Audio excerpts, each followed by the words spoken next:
Politics and brain function. The eye is a sensory organ.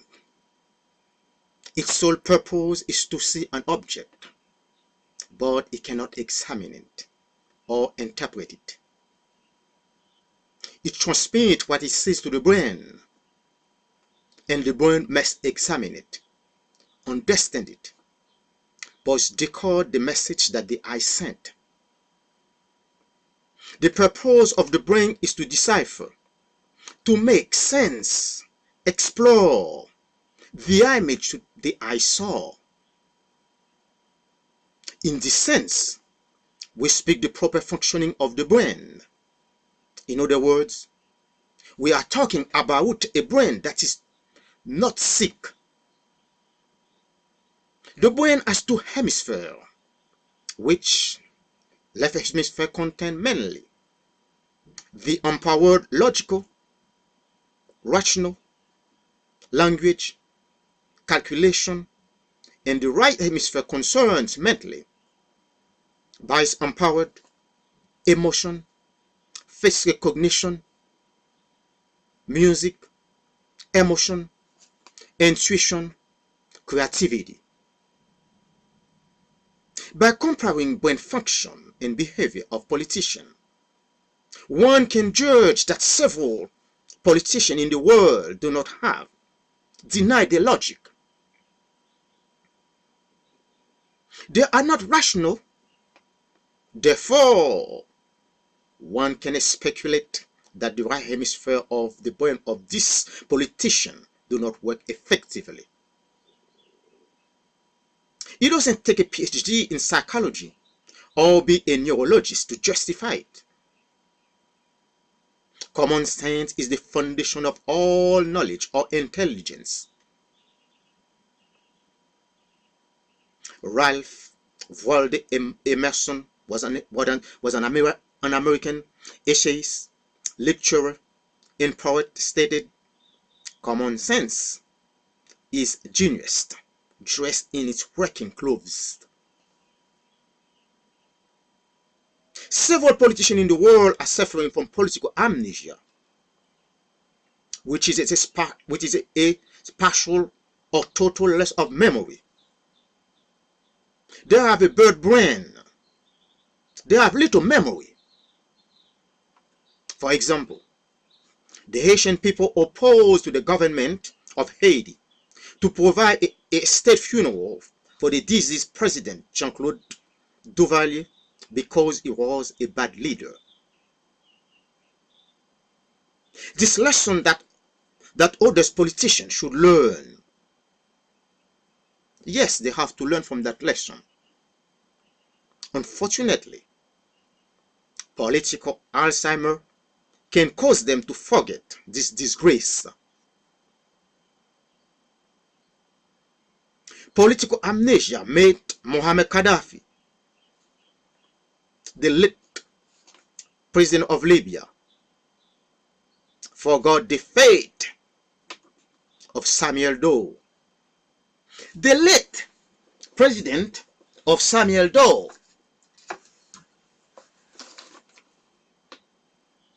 the president of Liberia, was assassinated by his own people.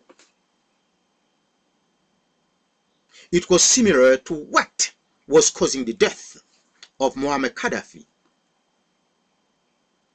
You don't have to remember the tragedy of Samuel Doe, the 21st president of Liberia, to escape, to save his life.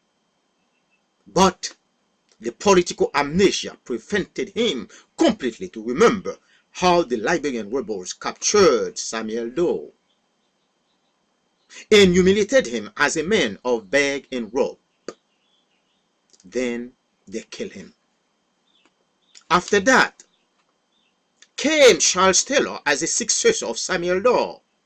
That's to say, he became the president of Liberia. He was the commander of the rebels who murdered Samuel Doe. Political Alzheimer's has plunged him into oblivion while acting worse than Samuel Doe. He abused the Liberian people. He extolled the good of the country. And eventually, the International Tribunal sentenced him to more than 25 years in prison for committing crimes against humanity. Mobutu Sese Seko, the late president of Zaire, now the name is Congo. But when Mobutu was president, Mobutu changed the name of Congo to Zaire.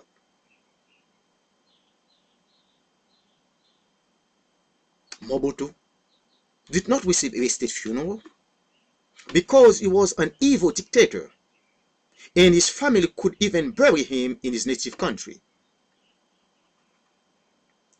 Laurent Kabila, the rebel who has eradicated the Mobutu regime, has forgotten how he had the habit of criticizing his predecessor while assuming power. Political amnesia invade the brain of Laurent Kabila by treating people the worst or the same way that Mobutu did. Finally, he was assassinated by his bodyguard. His son, the current president Joseph Kabila of Congo, inherited the power and continues to act the same way as his father. André Frossard, a French journalist and politician, said, "The most common disease among politicians is amnesia." As I mentioned before, the left hemisphere of the brain of the majority of the politicians do not work effectively. They do not demonstrate that they have logic. They are irrational. One doesn't need to use the neuropsychiatric inventory test, which is a tool increasingly used to assess symptoms and behavioral disorders in dementia, to discover that these politicians have impaired cognitive behavior. Yes, it is not to me to diagnose, because I am not a psychologist or neurologist, but I use common sense, the logic to arrive at this decision. As a matter of fact, political amnesia, impaired cognitive disorder are obvious in these people. I am sure the politicians have already forgotten the reason which prevented the late president Jean-Claude Duvalier to get a state funeral. One doesn't need to be a psychologist or neurologist to detect that Mr. Bashar al-Assad, the president of Syria, suffers from political amnesia. He has forgotten the fate of Muammar Gaddafi, and the political situation that it is confronting now is similar to that of Muammar Gaddafi. He forgets what did happen to Saddam Hussein.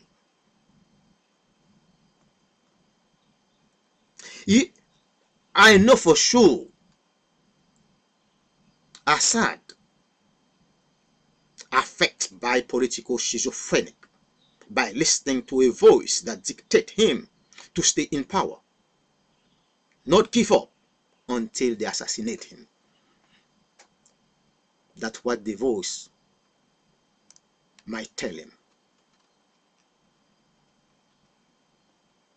It is inherently absurd for a president to agree to lose his life, family, and the million he has for power. It is really sickening to see how they kill Gaddafi, the man who was the strongest in Libya.